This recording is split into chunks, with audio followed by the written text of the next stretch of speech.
Daniel French est né le 26 décembre 1971 à la Chine. Il a toujours écrit, un peu en secret, jusqu'en 2014, où la parution de L'eau des nuages, le début d'une trilogie, a également fait l'objet d'une adaptation théâtrale. Donc, entre le rose et le noir et Melting Blue Delicious sont les deux autres romans de cette trilogie.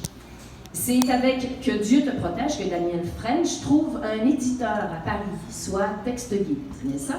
Formidable. Alors laissez-moi vous lire un extrait de son plus récent roman, paru l'an dernier, Les vies d'anges. Il ne lui reste que quelques heures à vivre. Roger Lapointe est cloué au lit dans cette chambre d'hôpital depuis maintenant 4 jours. Tout le personnel médical fait en sorte, par une médication appropriée, de soulager son mal et de lui permettre de dormir de longues heures. Mais malgré tous ses efforts, le cancer, ce maudit mal du siècle, lui ronge l'intérieur tout doucement. Plus cette faucheuse de vie prend son temps pour venir le chercher, plus Roger Lapointe espère la mort comme une délivrance, la seule issue possible pour le pauvre malade. Au pied du lit, sa fille, Mélanie, dort sur le petit fauteuil en faux cuir. Tenant à accompagner son père jusqu'à la fin, elle entame déjà sa 4e nuit à veiller sur lui. 4 nuits à mal dormir et à être réveillée par le moindre bruit. Heureusement, la fatigue la gagne facilement, ce qui lui permet de se rendormir sans effort. D'ailleurs, lorsqu'elle réussit à dormir 3 heures consécutives, elle se trouve très chanceuse. Bien entendu, Mélanie aimerait se retrouver, ne serait-ce que pour une nuit, dans son propre lit. Mais son désir d'être là pour le grand départ de son père est beaucoup trop fort, lui qui a tant fait pour elle. Mélanie sait qu'elle lui doit bien ça, car il n'avait pas été facile pour Roger Lapointe, un jeune veuf, d'élever sa fille. Dotée d'un fichu caractère, elle lui en avait fait voir de toutes les couleurs. Combien de nuits avait-il passé à s'inquiéter pour sa fille? Beaucoup trop. Aujourd'hui, elle estime que c'est à son tour de passer des nuits blanches à s'inquiéter pour lui. Elle accepte même que ces quelques heures de sommeil basculent en cauchemar alors qu'elle dort si peu. À mesure que les nuits défilent, son passé lui revient en tête comme les images troublantes d'un vieux film pâli par le temps. C'est là la projection d'un passé que Mélanie a toujours voulu oublier. Malheureusement, bien qu'il ait été affreux, ce passé fait et fera partie de son histoire à tout jamais, et ce, bien malgré elle. Mélanie est donc assise, dormant d'un sommeil léger sur ce fauteuil qui lui pique le dos. Son manteau d'hiver lui sert de couverture. Alors que celui-ci se met à glisser doucement le long de son corps, il provoque un petit bruit en terminant sa chute sur le plancher. Malheureusement, ce fut assez pour la réveiller. Mélanie se penche donc pour reprendre son manteau, les yeux à moitié ouverts, flottant encore entre 2 états. Une fois tirée du sommeil, elle en profite pour jeter un petit coup d'œil vers le lit de son père. Debout, à côté du lit, elle aperçoit un jeune homme aux cheveux longs, habillé en bleu. Elle ne le connaît pas. S'agit-il d'un nouvel infirmier? Oh, sûrement. Même si c'était toujours la même infirmière qui venait vérifier l'état de son père, il pouvait bien y avoir un remplaçant. Peu inquiète, Mélanie se rendort rapidement pour se réveiller qu'au petit matin. Comme chaque matin, elle s'approche de son père pour poser un baiser sur son front avant de se diriger vers la salle de bain, question de s'asperger le visage d'eau froide. Ensuite, c'est la visite à la machine distributrice de café qui s'impose. Elle a absolument besoin de caféine, même si ce dernier est plutôt infect. Par contre, tout son rituel matinal s'accomplissait le plus rapidement possible, pour ne pas laisser son père trop longtemps seul.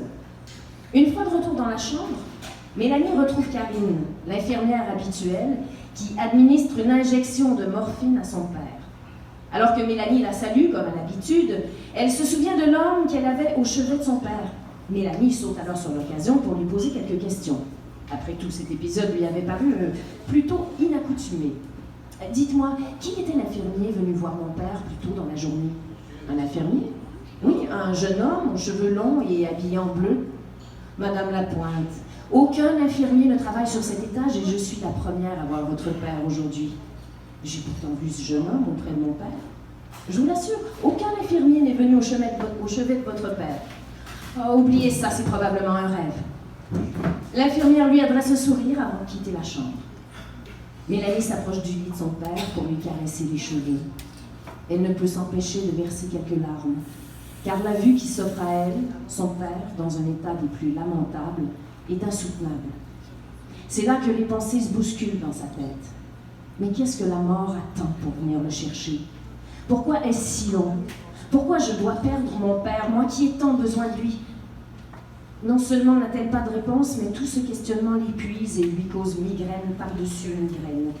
Mélanie retourne à son fauteuil pour y prendre son sac à main. Elle a absolument besoin d'avaler 2 cachets d'aspirine pour calmer sa douleur.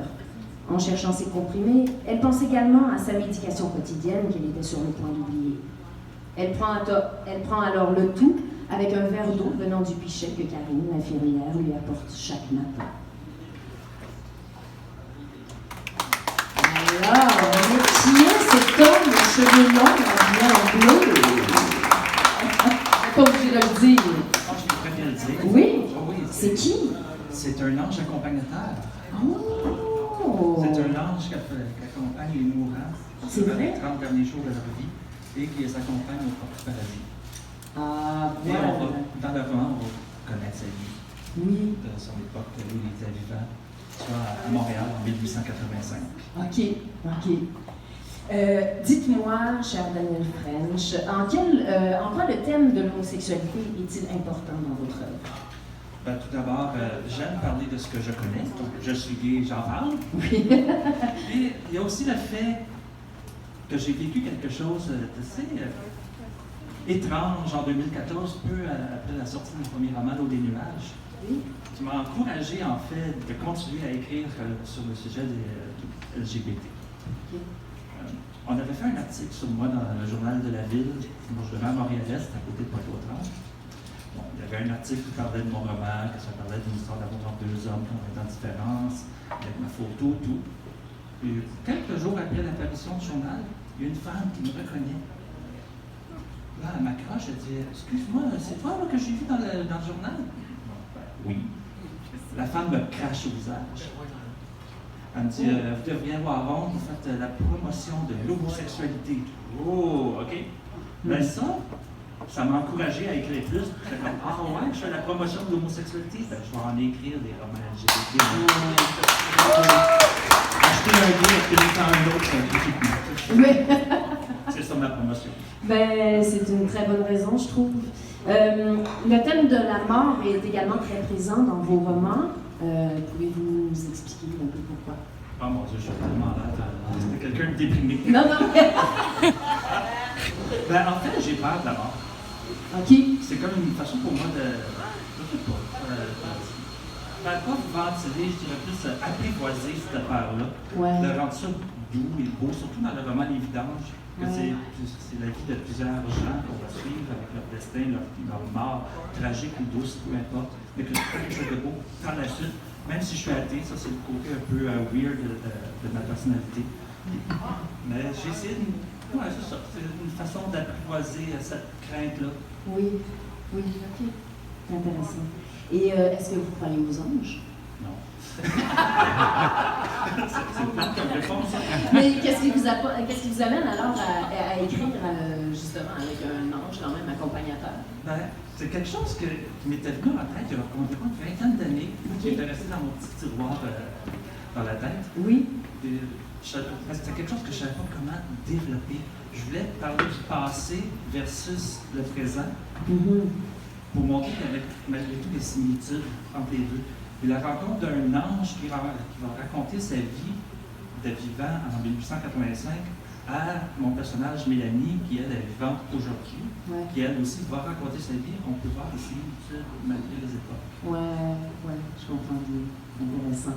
Et puis là, c'est quoi vos prochains projets? Prochain projet, je vais écrire un prochain roman qui se nomme Caramel. C'est une histoire LGBT, mais racontée par un chat. Oh! Caramel! Formidable! Et quand est-ce que vous nous sortez ça? 2020. 2020 aussi? J'ai pas de date précise, mais 2020. Oh, bon, ben, on est occupé en 2020, je pense. Formidable! Ben, merci beaucoup et bravo, Daniel. Ces livres seront également en vente, bien sûr, après l'événement. Vous pourrez les procurer. Formidable! Alors, nous sommes rendus